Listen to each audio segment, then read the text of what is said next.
Hai, bertemu kembali bersama Cikgu Masyita dalam kelas Bahasa Melayu tahun 6, Unit 16, Perkasakan Bahasa Kita. Subtajuk Catatan Jian Hui, muka surat 94. Standard kandungan 5.1 Memahami dan menggunakan pembentukan kata yang sesuai dalam pelbagai situasi dengan betul.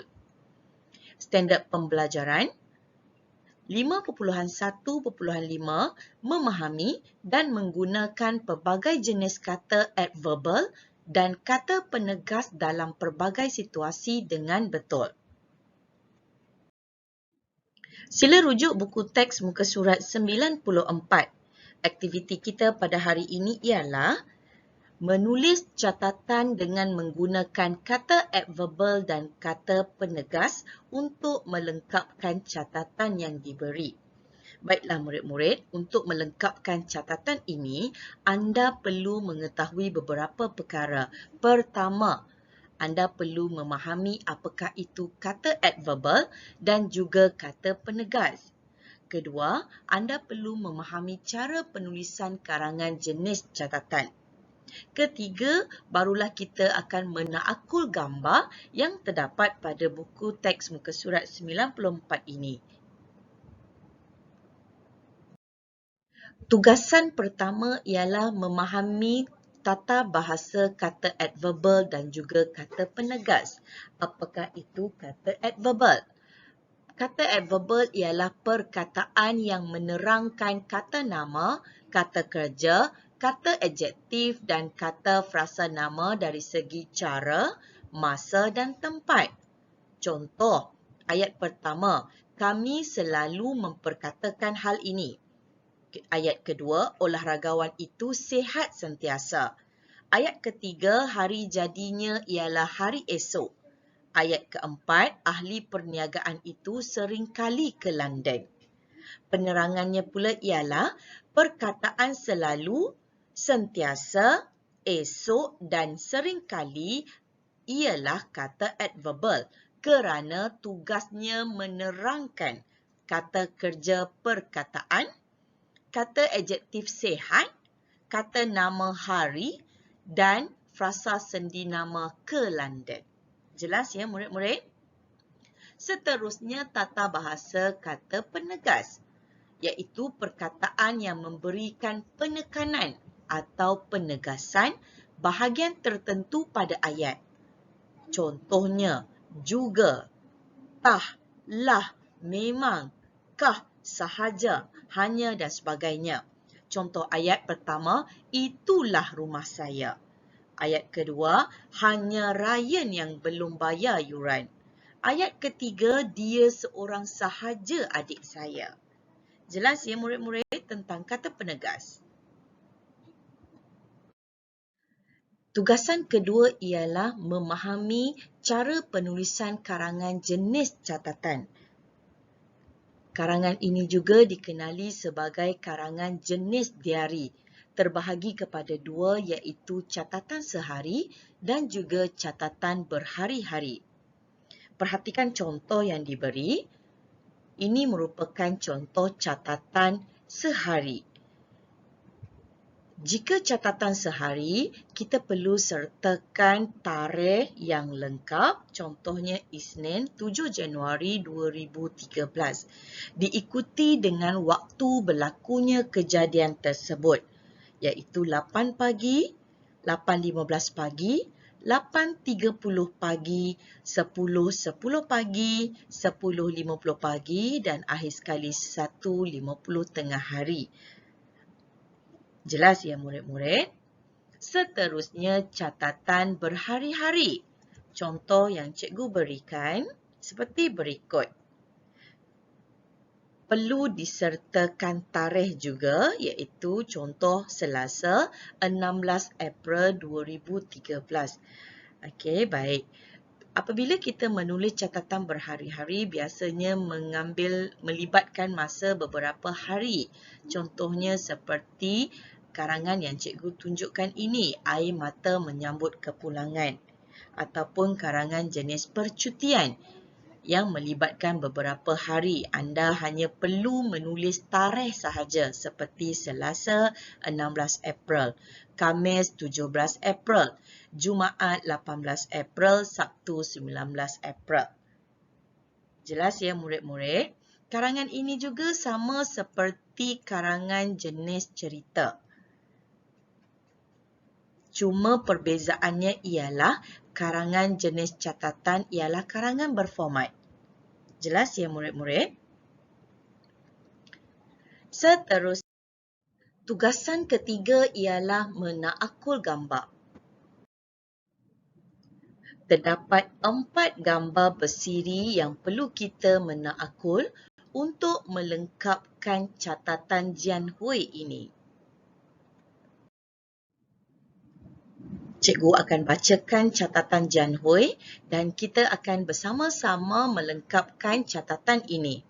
Sabtu 6 Ogos 2016, 7.30 pagi, saya melihat ibu membawa anak-anak ke sekolah. Mereka berjalan cepat.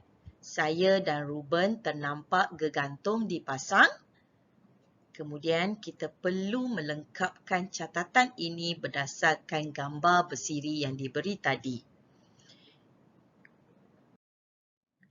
Jom kita menakul gambar pertama.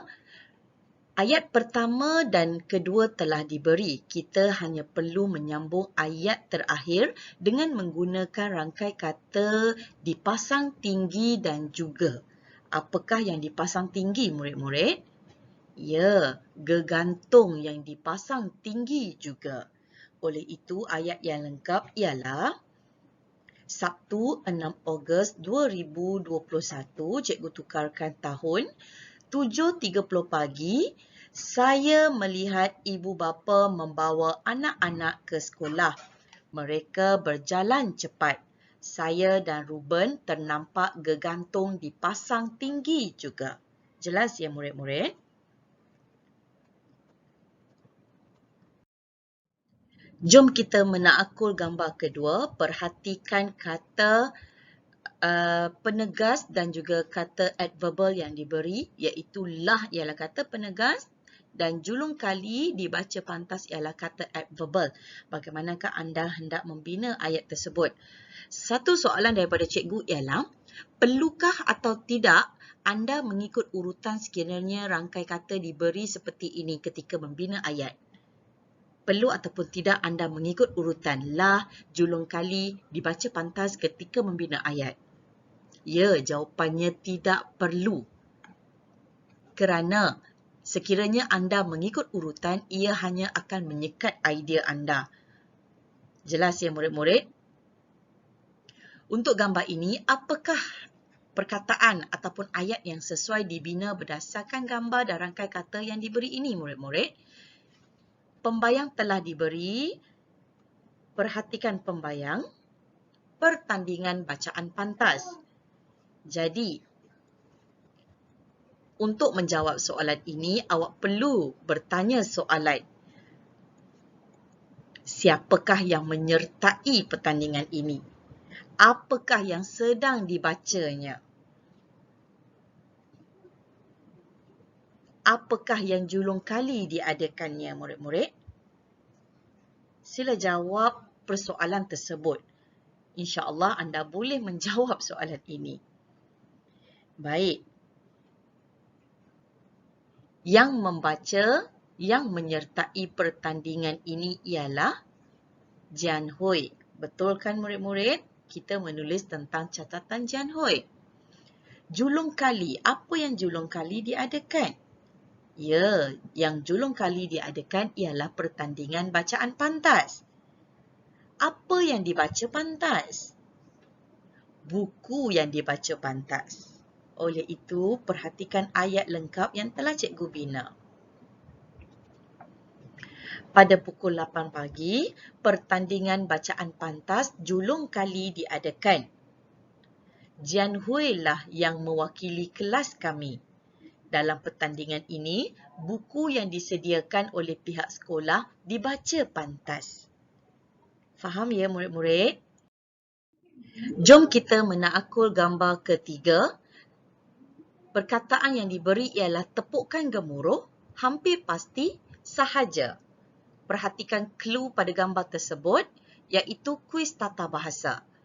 Jom kita bina ayat ini.